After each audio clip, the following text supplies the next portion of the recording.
When we talk about minding your association with this white supremacist, some people feel you're just too much. We're here again with our preaching, our message. Well, a Nigerian has fallen on the wrong side of things, and it will take the grace of God for him to be redeemed. And we pray he's actually redeemed. This young man was a nurse in Nigeria, but he relocated to the UK as a student. He met a white lady. They fell in love. She got pregnant along the line, and this woman said, "Oh, come to my house, come stay with me, come stay with my children." Mind you, this wise woman has 2 children. The young man accepted her. You know, sometimes when they travel out, they look for a white person to latch on so as to secure the visa to stay over there. Yes, we know that. They do that. And this young man felt, oh, he has met someone and he loves her. He wants to do life with her. So he went ahead. He moved in with her, and then the nightmare started. On a particular day, he felt he needed to correct her children because they did something wrong. He felt he needed to correct them. He went ahead to correct them, only for the woman to get offended. She was upset. Why would you correct my children? Started raining racial slurs on him. The person you're dating, even if he's black, he is the one you dated, the father of the child you're carrying.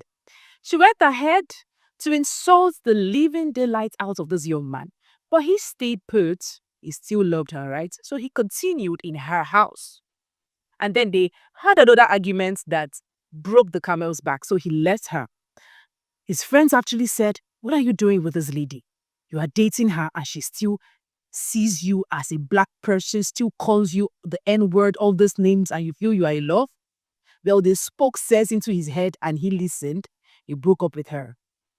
She said she wasn't going to give the baby his last name, and he took her to court. He won because the court said she had no reason for not giving this baby its father's name. He won, right? Good.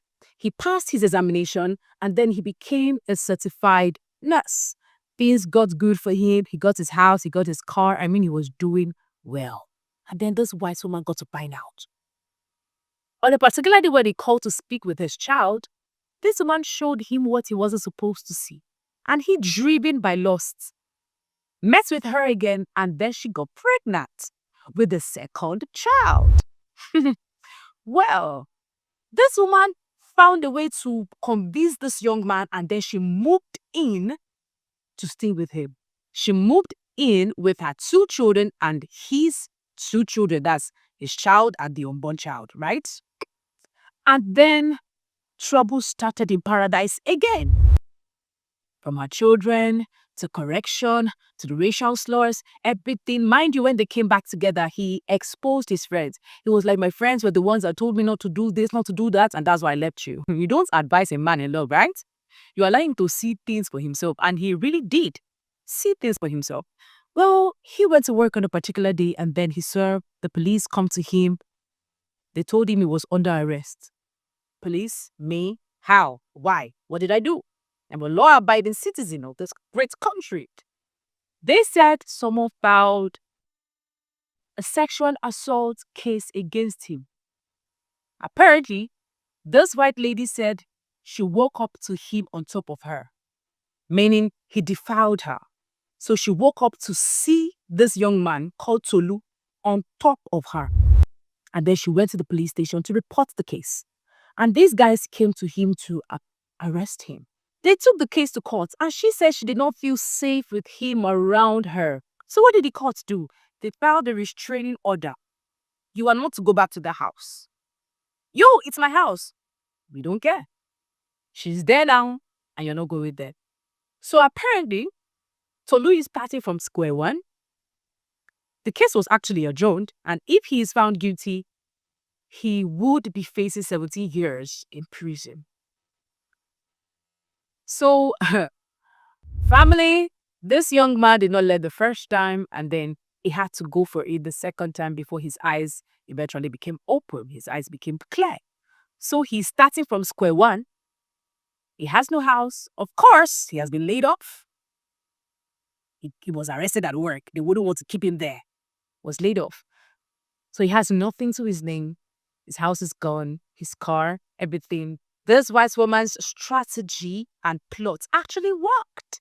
She looked, she sat down, thought of a way to enrich herself with the riches of this guy, and it worked. Now, we only hope, right, that justice is served. They investigate and are not biased because he's black. Hopefully. You do not advise a man who is in love. He was warned, but he decided to take the bait. Now, this is to our African brothers and sisters. For those planning to relocate and look for a white person to latch onto, be careful. So you don't become the bait.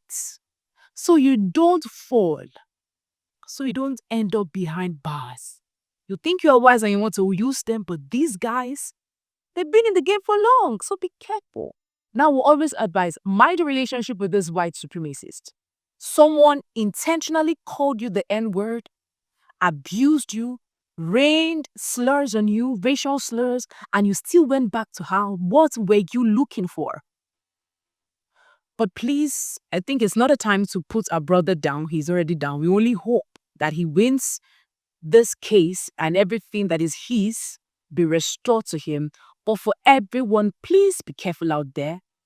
You're in a relationship with a white person who is showing signs of being a racist. Some of them are not hiding the fact that they are actually racist. Some of them are unapologetically racist. Be careful so you don't fall, you don't become the bait. What do you have to say about this story? Comment your thoughts and do not forget to share, like, subscribe, and turn on your notification button. My name is Lynient Akotonou.